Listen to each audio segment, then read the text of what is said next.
Hello guys, आप सभी का हमारे यूट्यूब चैनल फास्ट तैयारी में बहुत बहुत हार्दिक स्वागत है। यदि आपने हमारे थंबनेल पर यह देखकर वीडियो को प्ले किया है कि अध्यापक आपको बनना है और आपके पास बीएड नहीं है, तो बहुत सही वीडियो पर आप क्लिक किए हैं। हम इसमें जानकारी देने वाले हैं आप सभी को विस्तृत रूप से। पूरा वीडियो देखिए। कई हमारे भाई बहन ऐसे होते हैं जिनका सपना होता है कि हमें टीचर बनना है, लेकिन किसी कारणवश उनका बीएड नहीं हो पाता है, क्योंकि बीएड में एक ऐसी अनिवार्य योग्यता रखी गई है, ग्रेजुएशन में 50% होना अनिवार्य है। इसीलिए कई साथी, कई हमारे भाई बहन बिना बीएड के ही रह जाते हैं। किसी कारण से उनका बीएड में 50% नहीं आ पाता, इसलिए वो बीएड से वंचित रह जाते हैं और वे मायूस हो जाते हैं। लेकिन आपको मायूस नहीं होना है, क्योंकि हम बताने जा रहे हैं कि आप बिना बीएड के भी अध्यापक बन सकते हैं। चलिए, अब डिटेल जानकारी इसके बाद देने वाले हैं। अब ये रहा आप सभी के सामने टीजीटी एडवर्टाइजमेंट। इसमें आपको योग्यताएं दिखाते हैं। जैसे हिंदी की योग्यता, ये योग्यता दी है अर्हता, ये अनिवार्य अर्हता। अनिवार्य अर्हता में देखो, इस कॉलम में लिखा है बीएड या अन्य समकक्ष डिग्री अनिवार्य। इसी प्रकार गणित में भी दिया गया है बीएड या अन्य समकक्ष डिग्री अनिवार्य।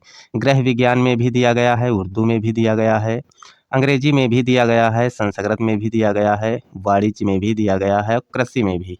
यहाँ तक जो भी अभी तक हम खोले हैं सभी में दिया गया है। लेकिन ये एक ऐसा विषय है, देखो कला, इसमें इस कॉलम में कुछ नहीं दिया। इसका मतलब इसमें अगर आपको आवेदन करना है तो आपके पास अगर बीएड नहीं है तो भी काम चलेगा, लेकिन कुछ तो आहर्ता होनी चाहिए। तो वे आहर्ताएं हम बता रहे हैं जो आपके पास होनी जरूरी है। अब देखिए, इधर साइड में लिखा है बीएड, एमएड, पीएचडी या किसी राष्ट्रीय स्तर की खेलकूद प्रतियोगिता में राज्य स्तर की टीम के माध्यम से भाग लेने का प्रमाण पत्र। ये आपकी जो योग्यताएं हैं, ये योग्यता अगर आपके पास है तो आपको इसमें छूट मिल जाती है, या फिर ऐसे कहें कि आपको इसमें जो वरीयता दी जाती है वो मिल जाती है। लेकिन इसके आवेदन के लिए बीएड अनिवार्य नहीं है। अब देखते हैं कौन सी आपके पास कौन सी योग्यता हो तो आप इसमें आवेदन कर सकते हैं। पहला दिया गया है राजकीय कला और शिल्प विद्यालय लखनऊ का आर्ट मास्टर ट्रेनिंग सर्टिफिकेट, जो पहले ड्राइंग टीचर सर्टिफिकेट कहलाता था। ये अगर आपके पास है तो आप बिना बीएड के इस डिग्री के साथ आप जो है इसमें आवेदन कर सकते हैं। अगर ये नहीं है तो अगली देखिए, प्राविधिक कला के साथ उत्तर प्रदेश माध्यमिक शिक्षा परिषद से इंटरमीडिएट परीक्षा पास हों आप। किसके साथ? प्राविधिक कला के साथ। अगर ये भी आपके पास नहीं है तो ये होनी आवश्यक है।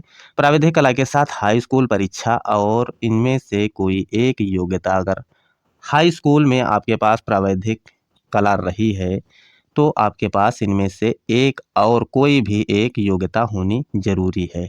अब हम इन्हें डिटेल से नहीं पढ़ेंगे, आप पढ़ लेना। तो दोस्तों, कहने का मतलब ये हुआ, यदि इन दोनों में से एक डिग्री आपके पास है, यानी प्राविधिक कला से आप इंटर हैं या राजकीय कला और शिल्प विद्यालय का आपके पास आर्ट मास्टर ट्रेनिंग का सर्टिफिकेट है, तो केवल यही योग्यता काफ़ी है।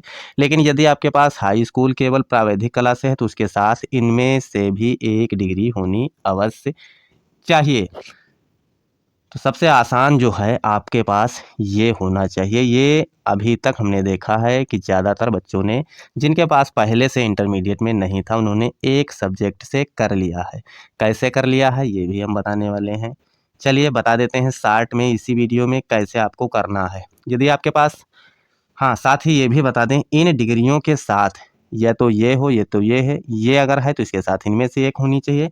इसके साथ साथ ये देखो, यहाँ नोट में लिखा है, आपके पास ये डिग्रियां अगर हैं, उसके साथ नोट उपरोक्त अर्हता के साथ अध्यापक हेतु किसी विषय में स्नातक तथा प्रवक्ता हेतु स्नातकोत्तर यानी टीजीटी के लिए स्नातक होना तब भी जरूरी है, और पीजीटी के लिए आपका स्नातकोत्तर यानी पीजी होना बहुत जरूरी है। कहने का मतलब ये है, ऊपर वाली योग्यताएं आपके पास हैं, लेकिन उसके साथ आपका बीए होना चाहिए किसी भी सब्जेक्ट से, या बीकॉम होना चाहिए, या बीएससी होना चाहिए। मतलब आपका स्नातक होना ही चाहिए टीजीटी के लिए। अब हम बता रहे हैं कैसे आपको ये वाला सर्टिफिकेट मिल पाता है, ये वाला इंटरमीडिएट। आज बहुत बहुत सारे बच्चों को जानकारी ही नहीं है इस चीज़ की, और जिनको जानकारी है वो कैसे करते हैं हम बताते हैं। यदि आपके पास कोई, पास में अगर कोई इंटर कॉलेज है, आपने पहले से इंटरमीडिएट में कला वगैरह कुछ नहीं लिया है, आपको प्रावैधिक कला से इंटर करना है तो पास का कोई कॉलेज, गवर्नमेंट कॉलेज हो, उसमें पता कीजिए कब इसके आवेदन होते हैं, वो आपको बताएंगे कब से आवेदन होते हैं। जब आवेदन हो तब एक विषय से, एक ही सब्जेक्ट से आप कर सकते हैं, एक सब्जेक्ट से ये वाला सर्टिफिकेट आप कर सकते हैं। यानी कला से, प्रावैधिक कला से आप इंटरमीडिएट का फॉर्म भर दीजिए। इसका जब एग्ज़ाम होता है, ये सभी इंटर के जब एग्ज़ाम होते हैं तब इसका पेपर कराया जाता है। कला का जिस दिन प्रावैधिक कला का पेपर होता है उस दिन इस एक सब्जेक्ट वाले का भी उसी दिन पेपर हो जाता है, मतलब उसी स्कीम में इसका भी पेपर हो जाता है। तो आपको पता करना है कौन से कॉलेज में इसके आवेदन होते हैं, आप पूछ लीजिए, आप स्कूल जाके पूछ लो, वो आपको बता देंगे इसके आवेदन कब से होंगे। आप आवेदन कर दीजिए, एडमिट कार्ड आ जाएगा, परीक्षा दे दीजिए, आसानी से आप पास हो जाएंगे। बिना थोड़ा बहुत अगर आप तैयारी कर लेते हैं तो आप पास हो जाएंगे, आपके पास सर्टिफिकेट होगा। और जब भी वैकेंसी टीजीटी की निकलें आप आवेदन कर देना। तो भैया वीडियो तो काफ़ी बड़ा हो गया है, लेकिन पूरा जब देखोगे तभी समझ पाओगे। चलिए फिर मिलते हैं अगले वीडियो में इसी तरह की कोई लॉजिकल बात लेकर। तब तक के लिए नमस्कार, धन्यवाद, जय हिंद।